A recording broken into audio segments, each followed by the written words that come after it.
योग वशिष्ठ का ये सूत्र कहता है, just as a respectable man avoids contact with an outcast woman carrying dog's flesh, so also one should discard the thought I am the body even if everything were to be lost.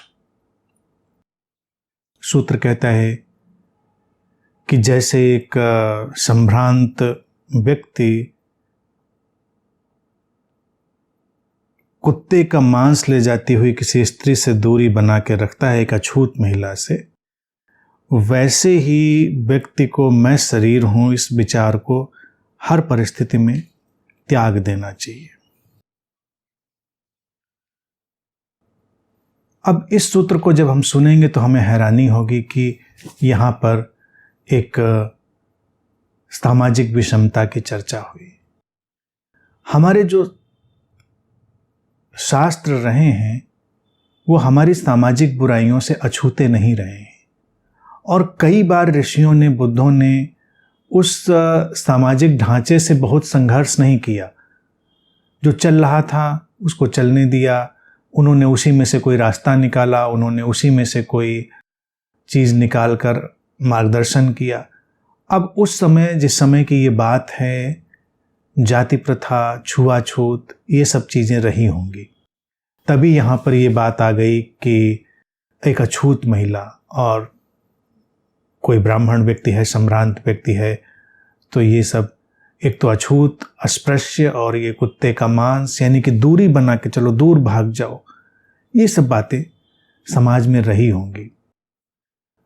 और हर गुरु समाज सुधारक भी नहीं होता, ये बात ध्यान रखें। तमाम गुरुओं का काम अपना होता है, वो अपनी जागृति पर काम करते हैं और संसार से विदा हो जाते हैं। कालांतर में जब बुद्ध आते हैं तब वो इस छुआछूत और सामाजिक विषमता पर चोट करते हैं, उनकी दृष्टि उधर जाती है और फिर उसमें वो बहुत सुधार लाते हैं, और तब बने बनाए ढांचे बहुत सारे टूटते हैं। लेकिन यहाँ पर हमको इस दृष्टि से ऐसे सूत्रों को नहीं देखना चाहिए कि ये बात सही कही या गलत कही। वो जो भी कही, क्योंकि वो बात से उनका आशय नहीं है। उनका आशय है मैं देह नहीं हूं, इस भाव में जाओ, विदेह बनो। जैसे भारतीय दर्शन में जनक को, राजा जनक को, श्री राम के जीवन में ही उनकी चर्चा आती है। उनको हम विदेह कहते थे। विदेह का अर्थ जो देह मुक्त है। देह मुक्त का अभिप्राय क्या है? जो देह से बंधा नहीं है, देह से आसक्त नहीं है। वो कहते हैं हमेशा इस बात से दूर रहो, हर परिस्थिति में इस विचार को जानो कि मैं देह नहीं हूं, या इससे दूर रहो कि मैं देह हूं। अर्थात सीमाओं में मत बंधो। अगर मैं अपने शरीर से बंधूंगा, शरीर को अपना मान लूंगा, तो फिर मैं अपने हर चीज को अपना मानूंगा, अपने विचार को अपना मानूंगा, अपने भाव को अपना मानूंगा। फिर ये अपना और पराया एक बड़ा व्यापक संघर्ष पैदा करेगा। तो शरीर को एक साधक कैसे देखे?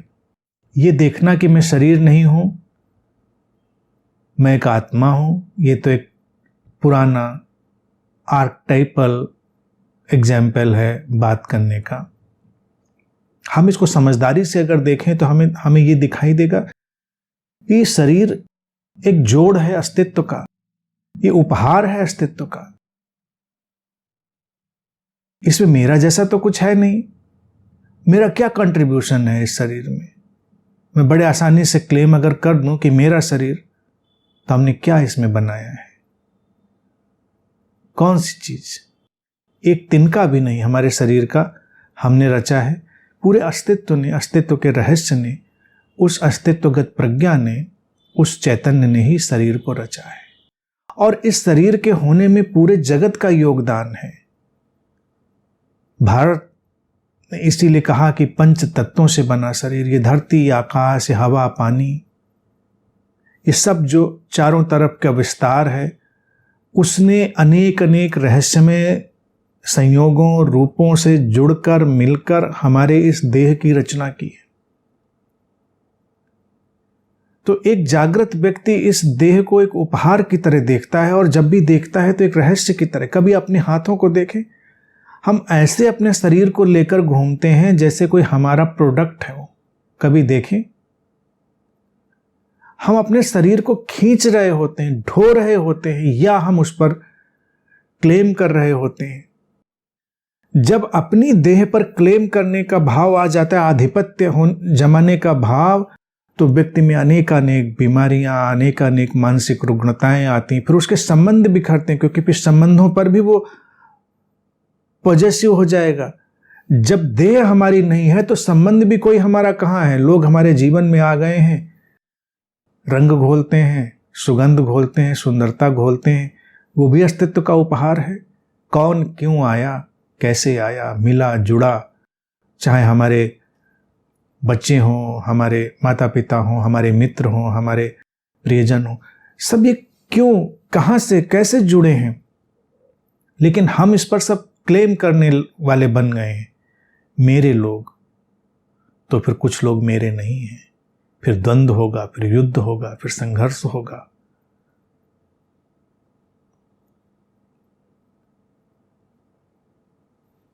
शरीर मन का जोड़ एक उपहार है अस्तित्व का, सब उससे संचालित है।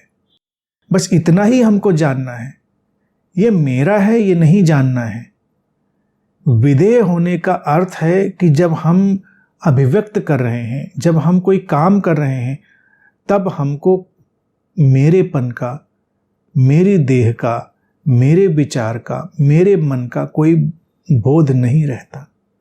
हम बस एक अस्तित्वगत प्रवाह में होते हैं। वो सबसे सार्थक और सुंदर घटना है, मुक्तिदायी घटना है। विदेह व्यक्ति का अर्थ ये नहीं, जैसे लोग उदाहरण देते हैं, और जनक के बारे में भी उदाहरण है कि कहीं लेटे हैं, उनके हाथ में कोई लपट पकड़ लेती है, हाथ झुलसने लगता है, तो कोई उनको जगाता है चौंक करके, अरे आपका हाथ जल रहा है। वो कहते हैं अच्छा हाथ जल रहा है। तो कोई विदेह व्यक्ति इतना मूर्ख थोड़ा ही हो जाता है, हाथ चले। अब जलाएंगे भी हम तब जब उसको अपना मानेंगे। हम क्या, हम मेरा शरीर, माई बॉडी माई चॉइस, फिर हम ये स्लोगन ले लेंगे, मैं जलाऊं, रखूं, सजाऊं, मिटाऊं, मेरी मर्जी। लेकिन मेरी मर्जी यही विदेह भाव से विपरीत है। विदेह भाव की प्रज्ञा कहेगी कि ये मूर्खता है। अस्तित्व ने उपहार में दिया है तो उपहार का सम्मान करेंगे, उसके रहस्य को देखेंगे। अगर हम मानेंगे मेरा शरीर नहीं, तो क्या बैठकर उसको टुकड़ों टुकड़ों में काट कर फेंकेंगे? वो तो खैर कोई फेंक भी नहीं पाएगा, दर्द होगा उसमें। हाँ, दर्द ना होता हो तो जरूर लोग ऐसा कर दें। विदेह हैं, सड़क से जा रहे थे, कोई कुत्ता भूखा था, उंगली काटी, खिला दी।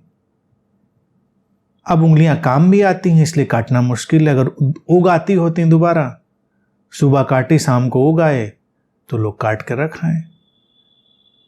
बिल्कुल विदेह व्यक्ति है। हमने ऐसे ऋषियों की भी परिकल्पना की कि उन्होंने अपना मांस काट कर खिला दिया, जरूरत पड़ी तो उन्होंने इस तरह से कर दिया, उस तरह से। ये विदेह भाव के मिस इंटरप्रिटेशन है। जब कोई विदेह भाव में होता है तो देह के अतिशय सम्मान में होता है।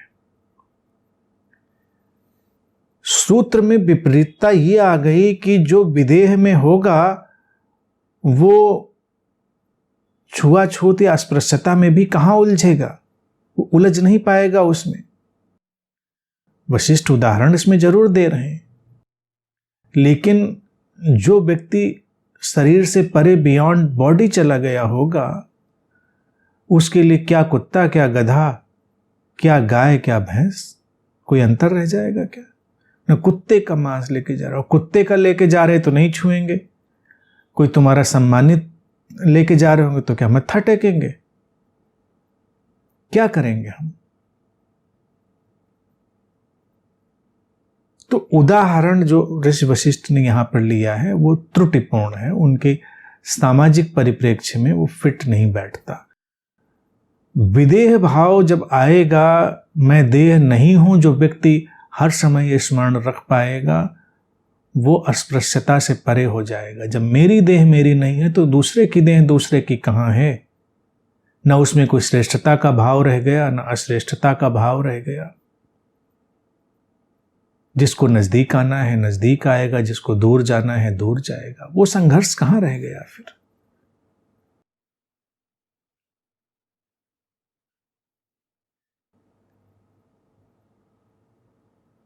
जब भी हम सूत्र ऐसे पढ़ रहे हो तो उनको बहुत सतर्कता से पढ़ना चाहिए, उनमें कोई रहस्य नहीं निकालना चाहिए। संभव ये भी है कि ऐसे सूत्रों में कोई त्रुटि डाल दी गई हो। जो लोग अस्पृश्यता का ढांचा चलाए रखना चाहते हो, उन्होंने जब योग वशिष्ठ के सूत्रों को लिखा हो, उनको अनुवादित किया हो, तो उनमें उन चीज़ों को, उस मिलावट को शामिल रखा हो। क्योंकि इस सूत्र में एक त्रुटि तो जरूर दिखाई देती है कि अगर कोई ऐसा बुद्ध, ऐसा ऋषि कहेगा जो विदेह भाव को जानता है, तो वो मेरी और तुम्हारी देह, संभ्रांत और असंभ्रांत, साधु और असाधु ऐसे विभाजनों में भी नहीं होगा। तो बहुत संभव है योग वशिष्ठ का ये सूत्र आधा तो सच है, आधा मिलावटी हो, त्रुटिपूर्ण हो, उसको बाहर से जोड़ा गया हो। एक संभावना ये भी है कि वशिष्ठ ने ध्यान न दिया हो, लेकिन वो ऋषि भी क्या, बुद्ध भी क्या, जो ध्यान न दे। ये भी सोचने वाली बात है। और जो तमाम शास्त्र हैं उनमें मिलावट तो बहुत होती है।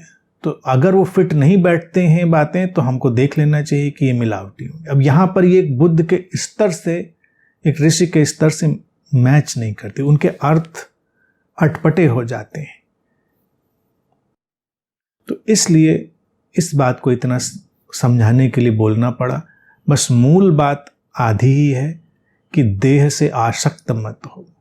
लेकिन जब अपनी देह से आसक्त नहीं होंगे तो हम किसी और की देह से भी आसक्त नहीं होंगे। आसक्ति तो स्वयं से शुरू होती। जो स्वयं की देह से आसक्त है वो दूसरे की देह में भी आसक्त होगा। तो जो लोग आसक्ति से बचना चाहते हैं, प्रथमतः उनको ये देखना पड़ेगा कि वो अपनी देह से कितने आसक्त हैं, और अपनी देह में जो अपनापन है ये मानना ही उस आसक्ति में हमको ले जाता है।